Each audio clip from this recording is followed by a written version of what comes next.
नमस्कार दोस्तों। भारतीय सरकार के द्वारा कोशिश की जा रही है कि भारतीय किसानों को भी डिजिटल इंडिया का हिस्सा बनाया जाए। तो उसको लेकर सरकार ने अभी लोकसभा में मेंशन किया था कि हम अभी बहुत सारे किसानों को, चाहे वो मोबाइल फोन रखते हैं या मोबाइल फोन नहीं रखते हैं, सभी को डिजिटल इंडिया का हिस्सा बनाने की कोशिश की जा रही है। तो आइए जानते हैं कैसे।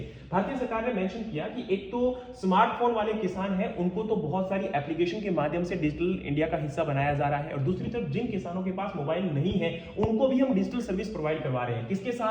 इसमें उन्होंने मेंशन किया कि हम फार्मर प्रोड्यूसर ऑर्गेनाइजेशन, कृषि सखी, कॉमन सर्विस सेंटर या स्टेट गवर्नमेंट के जो इंस्टीट्यूशन है उनके द्वारा उनको अलग अलग प्लेटफॉर्म से जोड़ा जा रहा है ताकि सभी किसान डिजिटल इंडिया का हिस्सा बन सके। इसके अलावा उन्होंने मेंशन किया कि आर्टिफिशियल इंटेलिजेंस के तहत बहुत सारे किसान अपनी एग्रीकल्चर को अपलिफ्ट कर पा रहे हैं, इंप्रूव कर पा रहे हैं। पहला उन्होंने मेंशन किया किसान ई मित्रा, जो कि एक एआई पावर्ड चैटबॉट है, 11 भाषाओं में उपलब्ध है, और ये पीएम किसान सम्मान निधि, पीएम फसल बीमा योजना और किसान क्रेडिट कार्ड जैसी योजनाओं की पूरी जानकारी रखता है। और अगर कोई भी किसान इन क्वेरीज पूछता है तो उनका अच्छे से आंसर ये दे सकता है। अब तक लगभग 8000 किसानों की लगभग 93 लाख क्वेरीज को सोल्व आउट कर चुका है, यानी आंसर दे चुका है। एक और प्लेटफॉर्म यहां पर मेंशन किया गया है, नेशनल पेस्ट सर्वेलेंस सिस्टम, जो कि अब तक लगभग आपका 432 पेस्ट यानी कि कीड़ों की पहचान कर सकता है, और 66 फसलों के अंदर इन 432 कीड़ों की पहचान कर अलग अलग समय पर, चाहे वो एक्सटेंशन वर्कर है, किसान है, वैज्ञानिक है,